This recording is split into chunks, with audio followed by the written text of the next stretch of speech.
இன்று ஜூன் 15 உலக முதியோர்கள் துன்புறுத்தல் விழிப்புணர்வு தினம். ஏன் இந்நாளை நாம் கொண்டாடுகிறோம்? ஏனென்றால் முதியோர்களை மதிக்கவும் பாதுகாப்பாக வைக்க வேண்டும் என்பதை தான் இந்நாள் நமக்கு கூறுகிறது.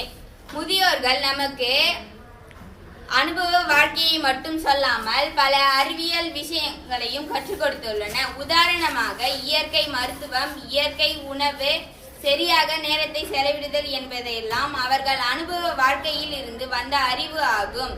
வருடங்கள் ஆக ஆக வயது மட்டும்தான் வளரும் என்பது இல்லை, நமது உடலில் உள்ள உள்ளுறுப்புகளும் வளரலாம்.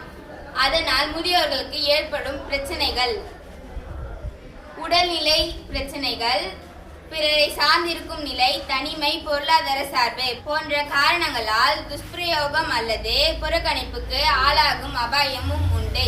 உடலில் உள்ள செல்கள் வயதாகுதல் என்பது உடலில் உள்ள செல்கள் தொடர்ந்து பிரிந்து புதுப்பிக்கப்படுகிறது. வயது அதிகரிக்கும் பொழுது புதுப்பிக்கப்படும் செயல்பாடு மெதுவாக செயல்படுகின்றன. இதனால் தசை வலிமை குறையலாம், எலும்புகள் பலவீனம் அடைவதை குறைக்கலாம், காயங்கள் ஆற அதிக நாட்கள் ஆகலாம். மூளையில் மாற்றங்கள், மூளையும் வயதுடன் மாறுகிறது. தகவல்களை நினைவில் வைக்கும் வேகம் குறையலாம், பழைய நினைவுகளை மறக்கலாம். ஆனால் அனுபவ அறிவு மட்டும் நீண்ட காலம் நிலைத்திருக்கும்.